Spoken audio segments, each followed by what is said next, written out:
Unprecedented, damning, unanimous, the Supreme Court's ruling on Boris Johnson's suspension of Parliament.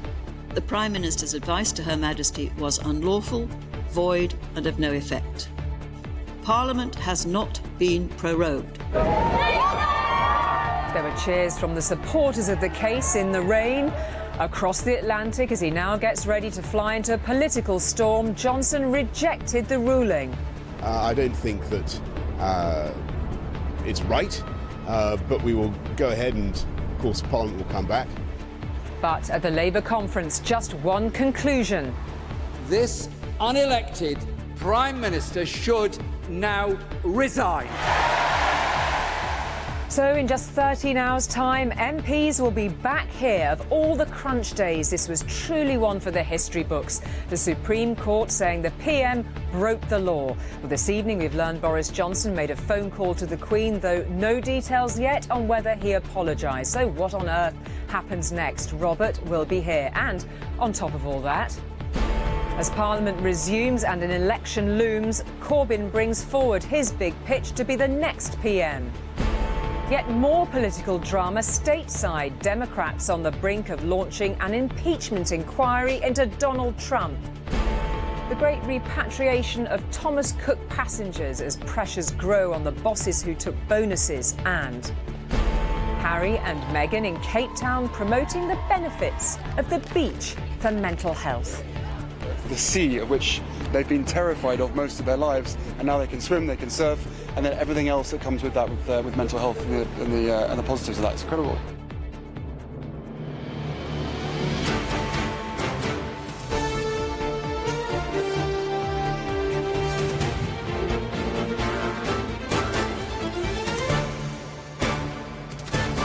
This is ITV News at 10 with Julie Etchingham in Westminster. Good evening. There has been plenty of seismic activity here in Parliament the past couple of months on account of Brexit, of course. Well, today came the greatest jolt yet to the government of Boris Johnson. Tonight, MPs are heading back here, ready to resume their arguments over Brexit in the morning, after the Supreme Court unexpectedly and unanimously ruled that the Prime Minister's advice to the Queen to suspend Parliament was unlawful. This evening in Downing Street, we've heard that he'd phoned the Queen, but he didn't say if he'd apologised. In fact, Mr Johnson is out of the country still tonight, over in New York. He said he'd strongly disagreed with the Supreme Court's decision. Yes, he would respect it. No, he wouldn't be resigning. But there have been many calls for him to do just that from opposition parties. Outside the Supreme Court, a storm was building. And then the storm broke when Lady Hale and her fellow 10 judges made their historic judgment about whether the PM had broken the law when proroguing Parliament and sending MPs and Lords home for 5 weeks. The decision to advise Her Majesty to prorogue Parliament was unlawful because it had the effect of frustrating or preventing the ability of Parliament to carry out its constitutional functions without reasonable justification. This means that the order in Council to which it led was also unlawful, void and of no effect and should be quashed. This means that when the Royal Commissioners walked into the House of Lords, it was as if they had walked in with a blank sheet of paper. And here was Boris Johnson's nightmare made real. The prorogation was also void and of no effect. Parliament has not been prorogued. The plaintiffs who brought the case that humiliated the PM included a campaigner who also defeated the last Prime Minister, Theresa May, at the Supreme Court, Gina Miller. Today's ruling confirms that we are a nation governed by the rule of law. Laws that everyone, even the Prime Minister, is not above. And an SNP MP, Joanna Cherry. His advice given to Her Majesty the Queen was unlawful, his position is untenable, and he should have the guts for once to do the decent thing and resign. In New York, he muttered something about wanting an election, but showed no obvious contrition. I strongly disagree with what the justices have found. I don't think that it's right, but we will go ahead and, of course, Parliament will come back. I do think there's a good case for getting on with a Queen's speech anyway, and we'll do that. But I think the most important thing is we get on and deliver Brexit on October the 31st.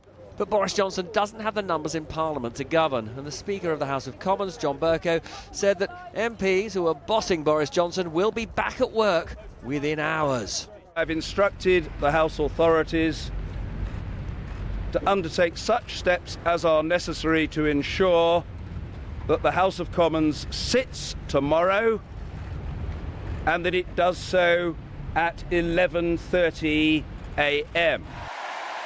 Today at the seaside in Brighton, the leader of the opposition and Labour members were pretty clear what they wanted. Boris Johnson has been found to have misled the country. This unelected Prime Minister should now resign.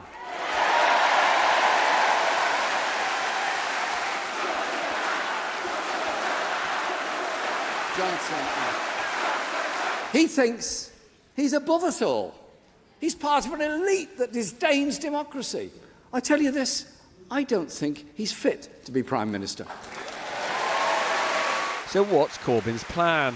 This can only be settled with a general election. That election needs to take place as soon as this government's threat of a disastrous no deal is taken off the table. So Corbyn wants an election, but not till he's confident that we're not leaving the EU without a deal on the 31st of October. And Corbyn's in touch with other opposition leaders to reinforce the prison they're building around Johnson. Boris Johnson is not fit to be Prime Minister. He has acted unlawfully in trying to silence Parliament, trying to silence the voices of the people, because he does not want to be held to account. He does not want to have to answer questions about his disastrous Brexit policy. We'll be seeking to work with other parties, Labour and other parties. Firstly, as we did a few weeks ago, to prioritise stopping a no-deal Brexit, but then secondly, getting this government out of office. This is a government that is not fit for office. But he's really not bothered. We respect the judiciary in our country. We respect the court. I disagree profoundly with what they had to say. It's just another day in the office. Yeah, well, it's tomorrow's another day in Parliament. That's what that is. Well, not quite another day. The chains come off tomorrow and MPs will be back to work trying to make it impossible for him to do that no-deal Brexit they hate. Robert Peston, News at 10. So when those chains that Robert mentioned do come off the gates of Parliament and MPs get to work, what are they going to do with the extra time they've now got? Well, we have the order paper for tomorrow. It lists prayers at 11:30, followed by urgent questions, if any. I think it's probably fair to say there might be a few of those as MPs try to plot the way forward for Brexit. Within minutes of today's judgment, MPs were already snapping themselves, resuming their seats in the Commons. But where exactly do they sit on what happens next? What does it mean for the Prime Minister, sir? Those arriving back here do have answers to that question, but yet again, they struggled to speak in unison. What can Parliament possibly debate that hasn't already been discussed? Oh, good God, we haven't had the proper We haven't had the proper analysis of the Yellowhammer still. We haven't had the debate about how this prorogation happened. We haven't got the details of his deal. We have no deal. We need the time. The British people need to know. They could also make the debate about the Prime Minister's future. The first option for MPs would be to hold a vote of no confidence. But only the smaller parties emerged today cheering that idea. It is now time that we come together, that we have a vote of no confidence, that we eject this government from Westminster and we go back to the people in a general election. Let the people have their say. But you know you don't have the numbers for that in Parliament. There won't be enough MPs willing to vote him down in a vote of no confidence. Well, I'm afraid parliamentarians have got to accept their responsibilities. If they don't bring down the government, the Prime Minister could end things himself and try again to call an election. But MPs back in their offices are also making it their work to block that route too. Isn't the only way out of this a general election? Well, the real risk with an election before the extension is granted is that Boris Johnson uses that as a chance to crash us into no deal. And all the parties, including Labour, made clear they weren't going to fall for that trick last time. And, you know, given this is a Prime Minister who repeatedly lies, we're not going to trust him on it again. So the Prime Minister's stuck, still insisting on his strategy. But perhaps the only route is for him to change it. Some MPs say it's time for one last go at Theresa May's deal. The quickest, surest way of getting this done is to bring the withdrawal agreement back and to make those 30 people who didn't vote for it last time vote for it this time. There's no shortcuts. But why would they when it was defeated 3 times before? Because they've now seen that their alternative plan, the no-deal Brexit, has now been defeated 3 times itself. Outside Downing Street this evening, flooding made things even more impassable. How does the Prime Minister cross this divide? Paul Brand, News at 10, Westminster. Well, the Prime Minister should be back here tomorrow in time for the resumption of Parliament. Between now and then, he has the small matter of addressing the United Nations at 1 in the morning, our time. Well, our political correspondent, Carl Dinnan, has been travelling with the Prime Minister and joins us now from New York. First of all, Carl, talk us through this phone call between Boris Johnson and the Queen today. Well, in the midst of a very busy day here in New York, the Prime Minister had to make 2 big calls. One, as you say, was to the Queen. Now, it's quite unusual for us even to be told that they've spoken, and certainly Number 10 weren't going to divulge any of the contents of the call or whether or not he apologised to her. But given that this morning the Supreme Court ruled that the Prime Minister had asked the Queen to do something which is now known to be unlawful, well, the mind boggles as to what they spoke about. The other big call he had to make was a conference call with his cabinet to discuss what they're going to do next. The one thing they did decide was that next week's Conservative Party conference would go ahead, but what they don't yet know is whether they will have to have a conference recess, a mini recess from Parliament to allow them all to go to that conference. If they don't have that, then next Wednesday, the Prime Minister will have a bit of a diary clash. He's due to be on his feet giving his first big speech to his conference as Prime Minister at about midday. At the same time, he will be expected to answer Prime Minister's questions in London. Right now, he's meeting the Iranian president for what could be a pretty frosty meeting here. Then he's giving his big speech to the General Assembly. And after that, hot-footing it here from the UN to the airport to try and get back to London. I would be amazed if we don't see him on his feet tomorrow at some point in the House of Commons. Extraordinary few hours ahead. Carl, thank you very much indeed for that. Well, today's Supreme Court decision is the first to rule the advice of a Prime Minister to a monarch unlawful. Its chair, Lady Hale, whom we saw a few moments ago, said the circumstances have never arisen before and are unlikely to arise again. She called it a one-off. But by overruling the advice of Mr Johnson, the Supreme Court may well have set a precedent and has definitely been a reminder that no one is above the law. The Prime Minister and the government, Parliament and MPs, and then the Queen. Our unwritten constitution is a careful balance of power and control. The monarch's position is ceremonial, but today's decision made it uncomfortable too. Over her 67-year reign, in private, the Queen has tested the arguments of successive Prime Ministers. Boris Johnson is her 14th PM, but he's the first to have given her advice ruled unlawful. This decision sets a precedent for the monarch. The monarch now does not have to follow what the Prime Minister advises if the monarch thinks that advice is illegal or incorrect or not reflective overall of what Parliament should be there doing. There were worries the decision made in this building would see the judges dictate to Parliament, contrary to the rules that run the UK. But the court said today they acted to protect Parliament's primacy, not put pressure on it. I think what they've done is reinforce the power of Parliament. I don't think it's a power grab by judges. All the judges are doing is saying Parliament is the correct place to be making decisions. It is the sovereign body in our constitution. So bring it back and let it take the decisions. They're not trying to usurp Parliament's role. They're just stopping the executive, preventing Parliament doing its job. This is where some of the UK's most important historical documents are cared for. 500 years of lawmaking, 6 miles of shelving, and perhaps most importantly, the 1689 Bill of Rights, the closest thing we have to a written constitution.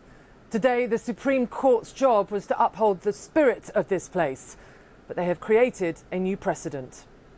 The Supreme Court today has ruled that there are limits to the prerogative power to prorogue Parliament, and that when the government seeks to prorogue Parliament for more than the few days that are necessary to bring one session to an end and start a new session, it needs to have a reasonable justification for doing so.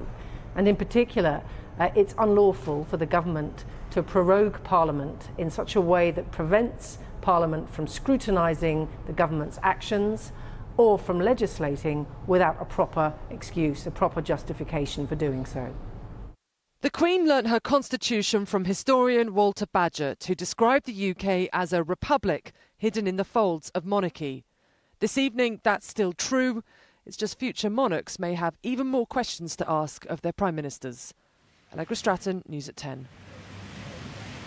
So, as you can see, Robert joins us now in the pouring rain. It's been a long day, hasn't it? Some extraordinary pictures on social media of MPs piling back in to London. From all over the world. All over the place. I mean, it's going to be an extraordinary moment, isn't it, tomorrow? Take us through what we can anticipate tomorrow. Well, you held up this remarkably bare-bones order paper which says urgent questions, if any. I'm expecting a whole series of urgent questions to be put down by MPs, which the Speaker will allow, and they will all be designed to embarrass the Prime Minister. There will be questions about why his Attorney General thought that proroguing Parliament, suspending Parliament was lawful, given that the verdict of those 11 Supreme Court judges was so categoric that it wasn't. He will have to explain what he is now going to do over the next few weeks. There will have to be a prorogation at some point to allow for a Queen's speech. My own understanding is it will be a day or so now before that Queen's speech. So we're going to get Parliament running all the way through.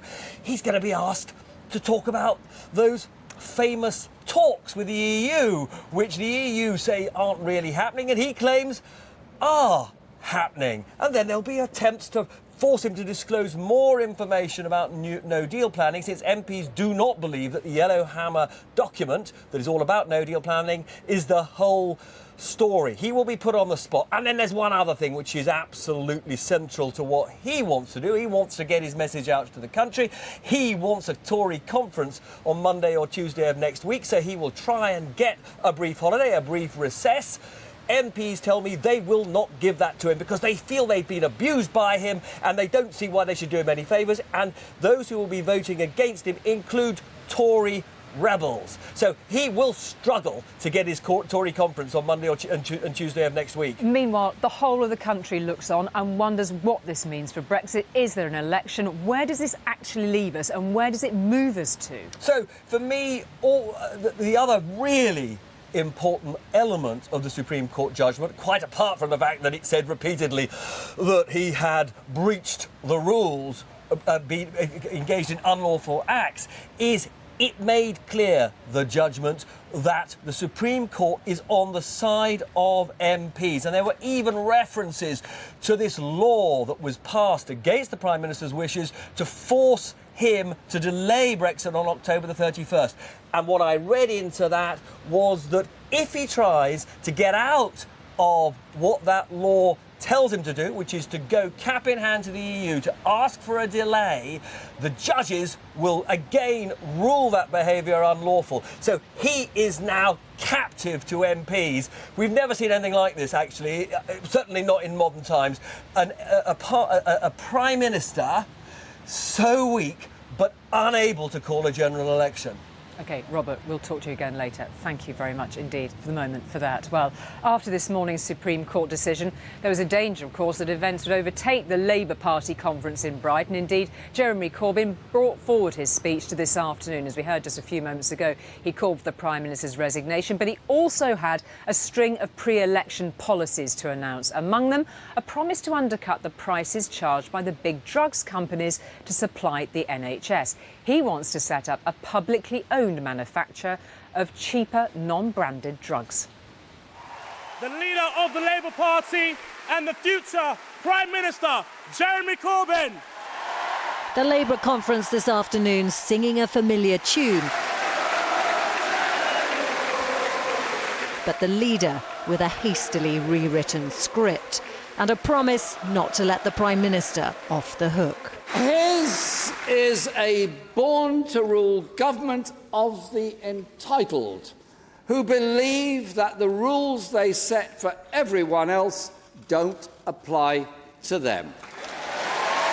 As for the government's claim to be the voice of the people in the Brexit battle, a political party that exists to protect the establishment is pretending to be anti-establishment. Johnson and his wealthy friends are not only on the side of the establishment, they are the establishment. Boris Johnson's troubles were electrifying this audience, but so were some radical policy announcements. Free social care, free prescriptions in England, and a plan to make medicines more affordable to the NHS. And we will create a new, publicly owned, generic drugs manufacturer to supply cheaper medicines to our NHS. All that and a pitch to unify the country. We stand not just for the 52% or the 48%, but we stand for the 99%. Thank you for all you do. Thank you for the campaigning you do. Go forward to win an election for the people of this country. An election when is the question now. Delegates here are still showing a lot of love and loyalty to their leader, but this has been a conference where self-inflicted rows and now the Supreme Court judgments have drained attention away from Labour policy at a time when this party really needs to look like it's ready for government. Get ready, rang out the chorus, but will Labour now try and force the Prime Minister out? When should there be a vote of no confidence in the government? We'll see. We'll be consulting the opposition parties and we'll be looking to see where we go from here. Parliament recalled tomorrow. There'll be a lot of questions to the Prime Minister. I think there'll be a lot of questions from his own side as well about the circumstances he's drawn the Conservative Party into now. His conference cut short, Jeremy Corbyn left for London. The government's turmoil should be a gift to Labour. They're just not yet sure how best to exploit it. Romilly Weeks, News at 10, Brighton. Well, later in the programme, away from Westminster, we'll be hearing what difference today's Supreme Court decision has made to how people see the future of Brexit. That's a little later. But first, as if we haven't got enough of a political crisis on this side of the Atlantic, in the United States, the word impeachment was being used tonight by President Trump's political opponents. In the past few minutes, the leading Democrat, Nancy Pelosi, Speaker of the House of Representatives, has called for a formal inquiry into whether Mr. Trump asked Ukraine for help in digging up dirt on the son of Joe Biden, a potential rival in next year's presidential election. It is the start of a process with the potential to force President Trump out of office. President Trump was on his way to the biggest stage in world diplomacy. Mr. President? Mr. President? But as he walked into the UN, he faced a tsunami of questions about a growing scandal that may soon trigger impeachment proceedings. Did the president pressure the Ukrainians to dig up incriminating information to help his 2020 campaign? I think it's ridiculous. It's a witch hunt. I'm leading in the polls. They have no idea how they stop me. The only way they can try is through impeachment. This has never happened to a president before. There's never been a thing like this before. It's nonsense. And when you see the call, when you see the readout of the call, which I assume you'll see at some point, you'll understand. That call was perfect. It couldn't have been nicer. And even the Ukrainian government put out a statement that that was a perfect call. There was no pressure put on them whatsoever. But there was pressure put on with respect to Joe Biden. What Joe Biden did for his son, that's something they should be looking at. One reason this is so explosive is that it happened so recently. Just a few weeks ago, Trump spoke to the new Ukrainian president, Volodymyr Zelensky, and asked him to investigate Joe Biden's son, here on the right, who had business dealings in Ukraine. It appears that at the same time, the US held back military assistance to the Ukrainians, even as they were fighting Russian-backed rebels. So for Democrats, it looks like Trump was searching for dirt on a 2020 political opponent and using the delivery of weapons as leverage. After all of the anticlimax of the Mueller investigation into Russian collusion, Democrats are again warning that America's constitutional integrity is at stake. I truly believe, the time to begin impeachment proceedings against this president has come. To delay or to do otherwise would betray the foundation of our democracy. I'll be making an announcement later. The key voice belongs to the Speaker of the House, Nancy Pelosi. Until now, reluctant to put America through the ordeal of impeaching a president. But now the pressure is irresistible. The actions of the Trump presidency revealed the dishonorable fact of the president's betrayal of his oath of office, betrayal of our national security, and betrayal of the integrity of our elections. Therefore, today, I'm announcing the House of Representatives moving forward with an official impeachment inquiry. I'm not going to address all of these various hypotheticals that have been aired out. Republicans are left flat-footed and largely silent, although one senator is taunting his Democratic opponents. If they want to do it, go hard or go home. Stop talking about it. Go to Amazon, buy a spine, and do it. Tonight, Joe Biden, hoping to face Trump next year in the battle for the White House, fired back, insisting it's not his son who must be investigated, but the president. If he continues to obstruct Congress and flout the law, Donald Trump will leave Congress, in my view, no choice but to initiate impeachment. That would be a tragedy, but a tragedy of his own making. The president's speech today at the General Assembly has been entirely overshadowed. He will return to the White House tomorrow in perhaps the greatest political peril of his presidency. And given Donald Trump's tumultuous time in office, that is saying something. So, Robert, as you were saying there, Nancy Pelosi has resisted this moment for some time. How perilous a moment is this for the president, do you think? Well, I think there are multiple developments playing out here tonight that make it ever more serious. Most importantly, perhaps, Donald Trump has conceded that tomorrow he will release the unredacted transcript of that July phone call with President Zelensky. That will presumably reveal that he did indeed pressure the Ukrainians to start investigating the issue of corruption that Trump believes surrounds Joe Biden's son. But it's moving beyond even that. Democrats and Republicans are tonight demanding to hear from the whistleblower who revealed all of this. The critical question they're trying to get to is whether Trump linked this $400 million arms deal to getting the political dirt from the Ukrainians. For Democrats, this is a massive moment. I mean, for a long time, the key figure in this, Nancy Pelosi, has been profoundly reluctant to go down the impeachment route because she thought that would actually play into Trump's hands. She felt it was better to evict him through the ballot box in 2020. But it is apparent now that in the Democratic Party, the momentum is unstoppable, that the tipping point has been reached, and therefore these pre-impeachment investigations are now gathering pace and are being accelerated. The big question, though, of course, is going to be ultimately whether Republicans break rank with their president. For this impeachment to be successful, a dozen or so Senate Republicans must vote with Democrats. And in this profoundly tribal political culture, that still seems implausible. OK, Robert, thank you.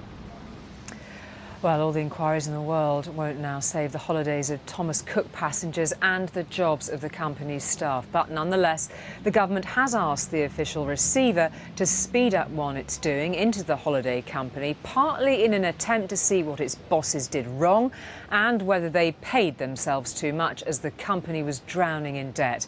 Well, tonight, the German government has agreed to prop up Condor Airlines, part owned by Thomas Cook, with £350 million of aid. Day 2 of Operation Matterhorn, and another charter flight lands at Manchester. By the end of today, 30,000 Thomas Cook holidaymakers will have been flown home at the taxpayers' expense. As the repatriations continue, thoughts have turned to who's to blame. We've just been on a flight which was a repatriation flight, and there were Thomas Cook staff on that flight, there were cabin crew who are not being paid today but that have gone in so that they can get everybody home safely, and they've been absolutely consummate professionals, and what their bosses have allegedly done is disgraceful. Thomas Cook's management team have been warned they may be called to appear before MPs to explain why the business failed. There are questions about their conduct and questions about how much they were paid. Where pay does not hook on to performance, where there's a big gap, it's a lightning rod for dissatisfaction, completely understandably. So if there has been excessive pay, whilst underperformance is going on, it's right to look at that. Peter Fankhauser has earned more than £8.4 million in the 5 years he's been chief executive of Thomas Cook, but £3.5 million of that was paid in bonuses as shares, all of which he lost when the company collapsed. The previous chief executive, Harriet Green, earned almost £8.5 million in the 2 years she ran the business, and her predecessor earned more than £17 million between 2007 and 2011. Tonight, the German government did something the British government wouldn't. It used €350 million of taxpayers' money to save part of Thomas Cook's business. Condor is the company's German airline. It employs nearly 5,000 people. The British government says it has no regrets letting Thomas Cook fail. It would have been throwing good money after bad. It was no way in the taxpayers' interest to do that. The government's about to spend £100 million of taxpayers' money bringing people back home. Why wasn't the government prepared to use that money to rescue the business? That was no way going to be enough, OK? They wanted 200 million. That would have kept the company going for perhaps a couple of weeks. Then they'd have come back for more. And we probably would have ended up back where we are now anyway, having to repatriate people. Repatriation isn't always going smoothly. In Corfu, this young family from South Wales were presented with a bill by their hotel for a room they'd already paid Thomas Cook for. They've been asked to leave. Got here Sunday, everything was fine. Monday we got up, heard that Thomas Cook had gone, and then we had a message on the bed saying to go see the manager. He said he wants us out today by 12 o'clock or pay the €650, and I haven't got it.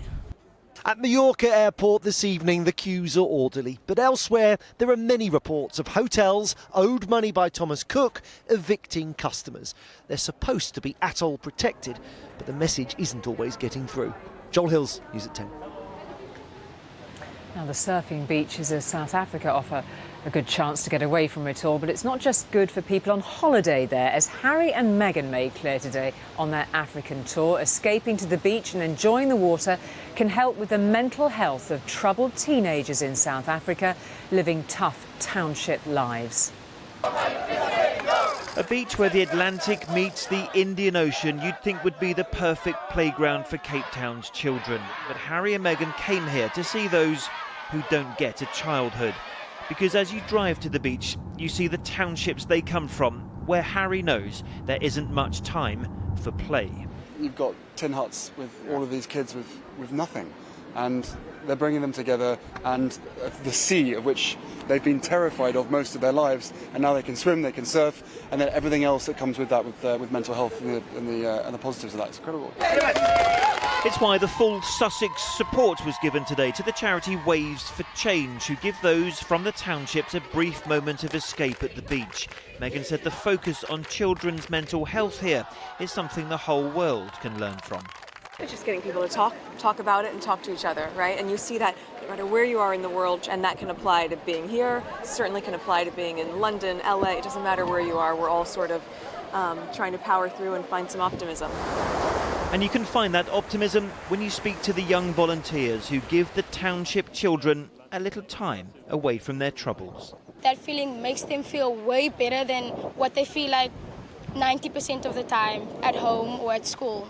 90% of the time their lives are really tough. When they come to us, there's no violence, there's no shouting, there's no fighting, there's no swearing, there's none of that. They're out on the streets really early and late at night, so we give them an opportunity to just have fun. So you give them their childhood back for a few hours maybe? Basically, yeah.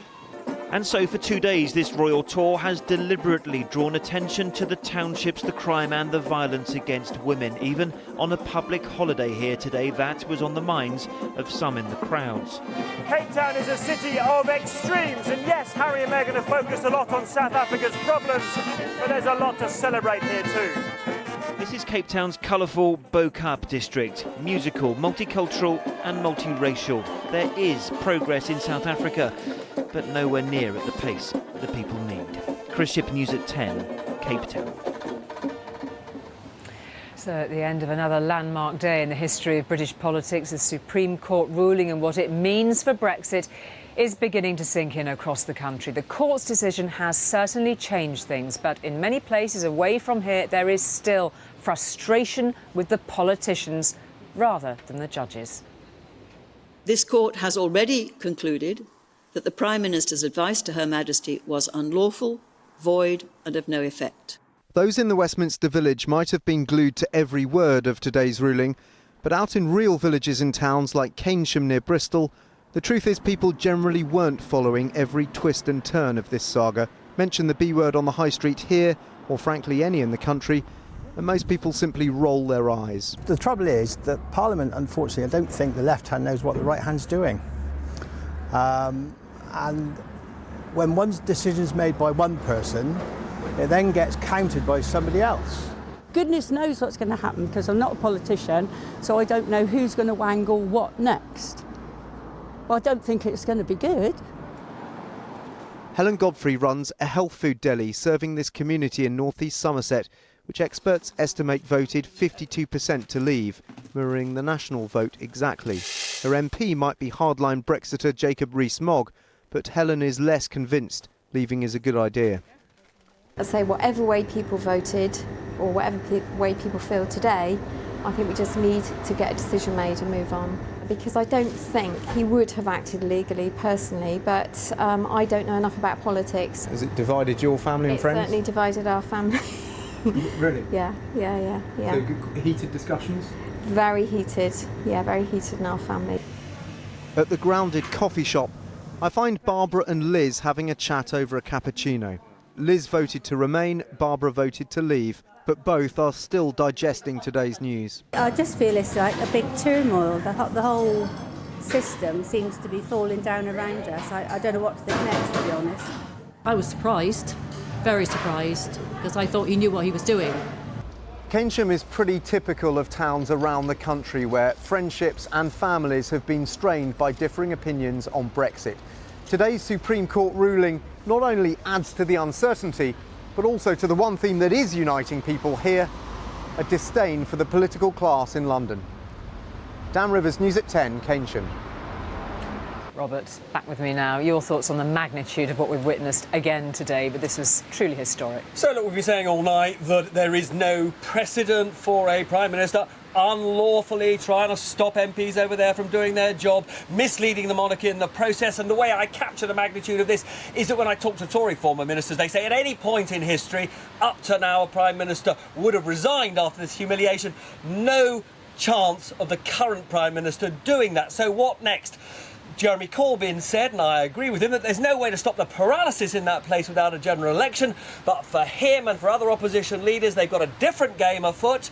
They want to make sure that there isn't a no-deal Brexit on the 31st of October. Once they are sure of that, then they may go for a general election. Nicola Sturgeon, the First Minister of Scotland, wants a general election. Boris Johnson does want a general election, but Jeremy Corbyn wants a general election. But there are loads of MPs who don't want one because they think the game is to have a referendum to stop Brexit first. My goodness, this is a crisis. Draw a breath, Robert. Thank you for that. Quick look at what tomorrow's papers are making of the Supreme Court's ruling. The Independent's headline is just one word, unlawful. The rest of the front page is taken up with that damning quote from Lady Hale declaring Parliament has not been prorogued. The Guardian says the Prime Minister misled the Queen, the people and Parliament. The Daily Mail claims that Boris Johnson has declared war on the judiciary, quoting an ally of his as asking who runs Britain. And that is just about it for tonight on a day when the judges and government collided. The decision of the Supreme Court isn't just a setback for the Prime Minister, it has softened the lines between the law and politics, potentially setting a precedent whether the judges intended that or not. Tomorrow, MPs will return to work here on the say-so of that court. But what happens next to Brexit and to Boris Johnson is now in their hands, and there are 37 days left until October the 31st. From all of us here, good night.